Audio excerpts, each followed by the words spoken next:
Hi, so it's Mel here from Wickman Nutrition, and I want to talk to you about fasting.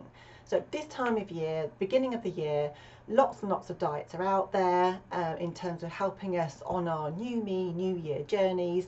And even at the weekend just gone, there are a number of Sunday supplements that contain some handy free fasting guides to help you on your way.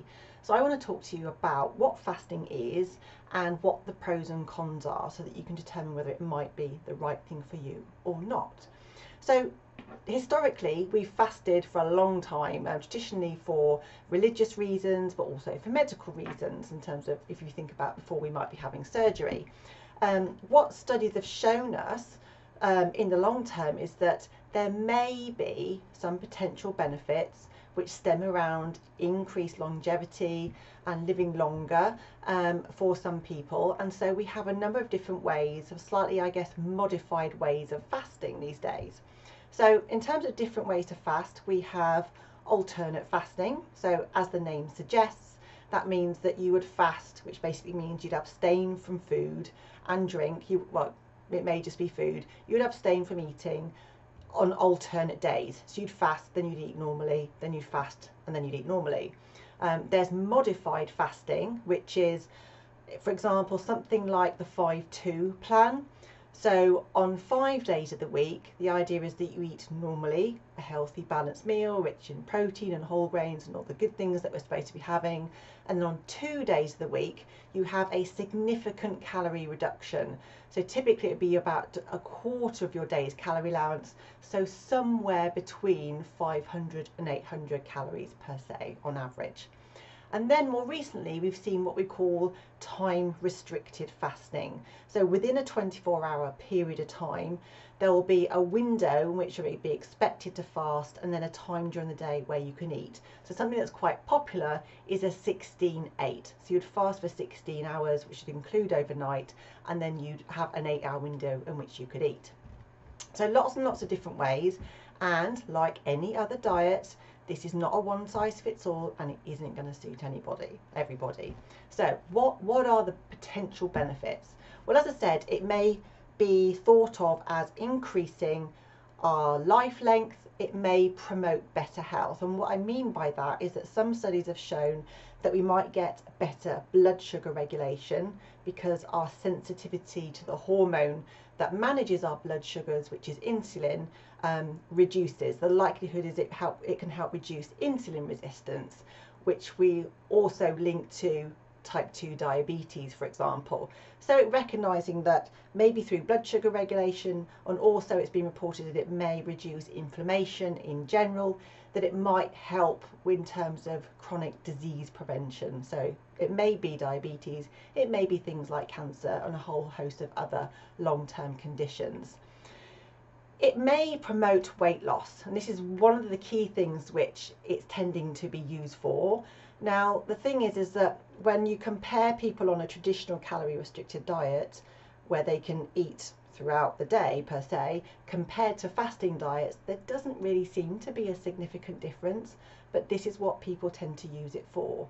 Other people claim in terms of benefits that they might get perceived increased mental clarity. So perhaps they're more alert, more focused, able to concentrate better, and they may say that they have more energy, okay? But not everyone is going to experience that. In terms of the cons, the negative side, fasting has what I would call a high dropout rate, okay? The idea that you've got to forcefully restrict your eating means that, do you know what, it can be hard to sustain that, particularly over a long period of time. So any benefits that you might have gained from successfully fasting may well fall by the wayside if you can't sustain that. And I think with any sort of diet, as it were, it's got to be sustainable. In terms of some of the benefits of fasting, some people will say, do you know what, they can't focus, they can't concentrate, it affects their ability to do their job, and it affects their ability to exercise. And I think the challenge that we have in this day is that we have long working days, long waking days. Our life is much more demanding, not necessarily physically but emotionally, and we still need to fuel our brain for that purpose.